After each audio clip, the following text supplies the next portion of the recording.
ریاست جوناگڑھ نے باقاعدہ آزادی ہند ایکٹ 1947 کے تحت پاکستان سے قانونی الحاق کیا، جبکہ کشمیر کی اکثریتی مسلم آبادی مہاراجہ سے پاکستان کے ساتھ الحاق کا مطالبہ کر رہی تھی، لیکن بھارت نے دھونس، دھاندلی اور غیر قانونی طریقے سے ان مسلم اکثریتی علاقوں کو شاہی ریاستوں پر قبضہ کر لیا۔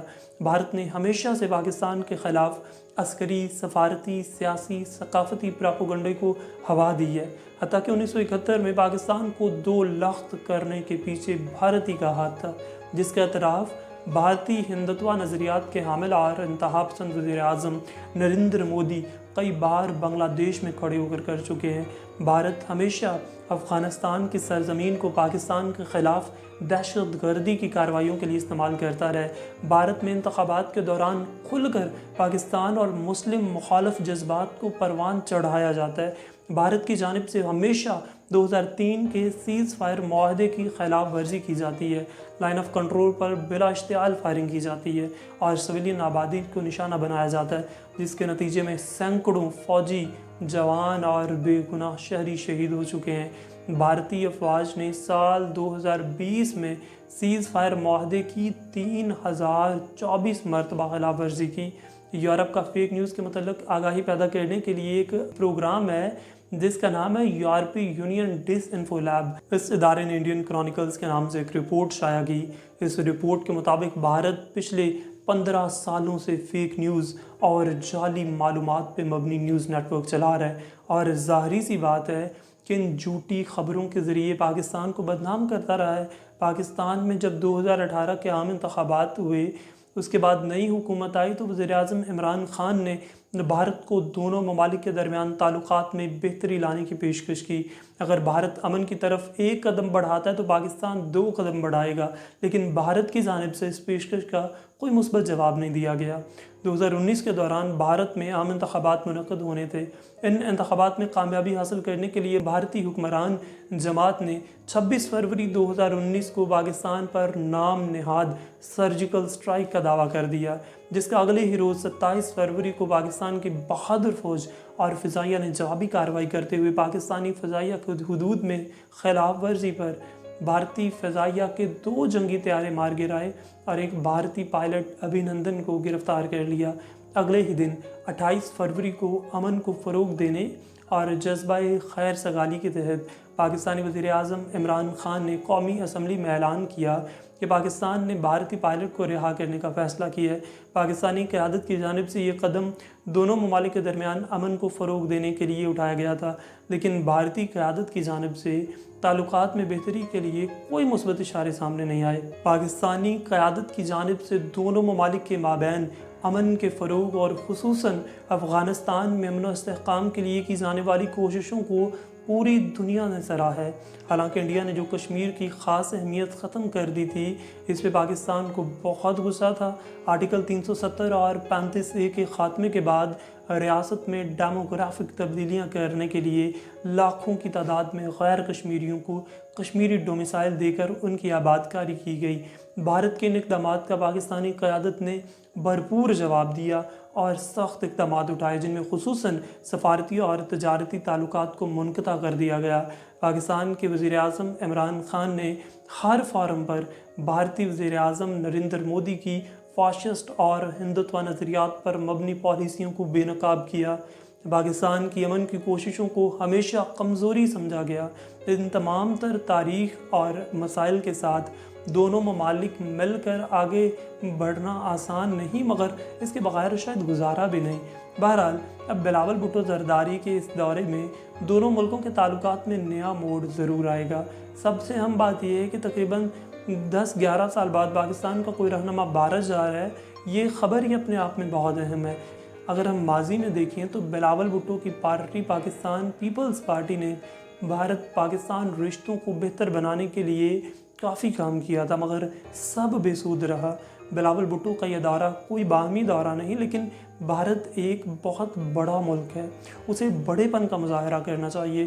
تمام کشیدگی کے باوجود فروری 2021 میں لائن آف کنٹرول پر دونوں ملکوں کے director generals of military operations کے درمیان معاہدہ ہوا تھا، وہاں امن قائم ہے، اور یہ بات چیت کے ذریعے ہی ہوا تھا۔ لہٰذا دونوں ملکوں کو کشیدگی ختم کرنے کے لیے بات کرنی چاہیے۔ کچھ لوگ مانتے ہیں کہ شنگھائی تنظیم اینٹی ویسٹ الائنس ہے اور یہ مشرق میں یورپی یونین جیسی تنظیم بننا چاہتی ہے، مگر معاشی طور پر دیکھا جائے تو شنگھائی ممالک کے معاشی تعلقات امریکہ اور یورپ سے وابستہ ہیں، اور انڈیا اپنے خطے کے ساتھ کتنا مخلص ہے یہ بھی ایک اہم سوال ہے، کیونکہ انڈیا کوڈ کا بھی ممبر ہے۔ کوڈ میں امریکہ، انڈیا، آسٹریلیا اور جاپان ہے، اور انڈو پیسیفک اسٹریٹجی میں امریکہ کا بھی ارائی ہے۔ ان حالات میں شنگھائی تنظیم کا اجلاس کس قدر کامیاب ہو پائے گا اور انڈیا پاکستان تعلقات کا اونٹ کس کروٹ بیٹھے گا، آنے والے دنوں میں سب واضح ہو جائے گا، اور اس حوالے سے ہم آپ کو وقتاً فوقتاً اپڈیٹ رکھیں گے۔ اپنا اور اپنے پیاروں کا بہت سا خیال رکھیے۔ اللہ نگہبان۔